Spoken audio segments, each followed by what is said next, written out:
SFI ఆధ్వర్యంలో ఇబ్రహీంపట్నం మండల కేంద్రంలో విజయవంతంగా ముగిసిన బంద్ అనంతరం ర్యాలీ నిర్వహించడం జరిగింది. ఈ సందర్భంగా ఎస్ఎఫ్ఐ ఇబ్రహీంపట్నం డివిజన్ అధ్యక్ష కార్యదర్శులు బోడో వంశీ ఏర్పుల తరంగ్ మాట్లాడుతూ పాఠశాలలో తరగతి గదులు, ల్యాబ్, లైబ్రరీ, ఆట వస్తువులు, ఆట స్థలం, మూత్రాశయాలు, సరిపడా ఉపాధ్యాయులు లేక విద్యార్థులు తీవ్ర ఇబ్బందులకు గురవుతున్నారని ఆవేదన వ్యక్తం చేశారు. ఈ కార్యక్రమంలో ఎస్ఎఫ్ఐ అధ్యక్షులు చింతకింది లక్ష్మణ్, మంచల్ మండలం కార్యదర్శి మంత్రి రామ్ చరణ్, ఎస్ఎఫ్ఐ నాయకులు రాకేష్, మధు, వినయ్, బన్నీ, సాయిరాం, ప్రణయ్ తదితరులు పాల్గొన్నారు. ఈరోజు బంద్ కార్యక్రమం నిర్వహించడం అనేది జరిగింది.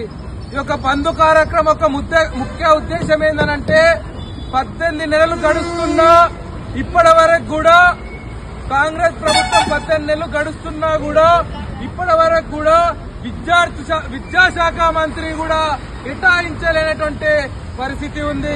ఈరోజు మనం అందరం కూడా సిగ్గుగా భావించాల్సినటువంటి అవసరం ఉంది. ఈరోజు తన యొక్క ఏదైతే బీఆర్ఎస్ ప్రభుత్వం హయాంలో కాంగ్రెస్ రేవంత్ రెడ్డి సీఎం గారు వచ్చే విద్యార్థులందరికీ కూడా మేము అధికారంలోకి వచ్చిన తర్వాత మొట్టమొదటిగా పెండింగ్ లో ఉన్నటువంటి స్కాలర్షిప్ ఫీజు రియంబర్స్మెంట్ తక్షణమే విడుదల చేస్తామని చెప్పేసి హామీ ఇవ్వడం అనేది జరిగింది.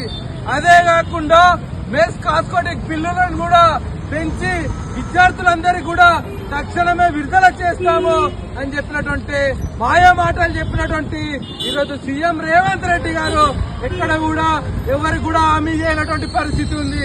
కాబట్టి ఈరోజు రాష్ట్ర వ్యాప్తంగా తెలంగాణ రాష్ట్ర వ్యాప్తంగా వామపక్ష విద్యార్థి సంఘాలుగా ఈరోజు మేము బంద్ కార్యక్రమము పిలిపివ్వడం జరిగింది. ఈరోజు మేము బంద్ చేస్తా ఉంటే ఈరోజు బంద్లు నిర్వహిస్తా ఉంటే మండల కేంద్రంలో కావచ్చు, గ్రామ కేంద్రంలో కావచ్చు ఈరోజు పోలీస్ నిర్బంధాలు, పోలీసులు లాఠీ చార్జ్ చేస్తూ బెదిరింపులు చేస్తున్నటువంటి పరిస్థితి ఉంది. ఎక్కడ కూడా ఈరోజు నువ్వు 100 పోలీసు వాళ్ళని పెట్టినా, ఈరోజు 100 పోలీసు వాళ్ళని పెట్టినా, ఎంతమంది కుట్ర చేసినా ఈ పోరాటం మాత్రము ఎప్పటికి కూడా ఆగదు. నువ్వు తక్షణమే స్కాలర్షిప్ ఫీజు రియంబర్స్మెంట్ విడుదల చేసేంత వరకు కూడా మేము పోరాటం చేస్తామని చెప్పేసి తెలియజేస్తూ, అదే కాకుండా ఈరోజు పోలీస్ నిర్బంధాలు మనం బెదిరించిన మా ఫోర్స్ ఫీజు రియంబర్స్మెంట్ విడుదల చేయకపోతే నీ యొక్క క్యాంప్ ఆఫీస్ కూడా ముట్టడిచ్చి నిన్ను అధికారం దించేంత వరకు కూడా గానీ ఫీజు రియంబర్స్మెంట్ గానీ ఎంఈఓ డిఓ పోస్టులను భర్తీ చేయకపోతే నిన్ను భర్తం పట్టేంత వరకు కూడా విద్యార్థి సంఘం ఎప్పుడు కూడా ఊరుకోదు ఎస్ఎఫ్ఐ అని చెప్పేసి తెలియజేస్తూ నాకు ఈ అవకాశం ఇచ్చినటువంటి మీ అందరు కూడా ధన్యవాదాలు తెలియజేస్తా ఉన్నాను.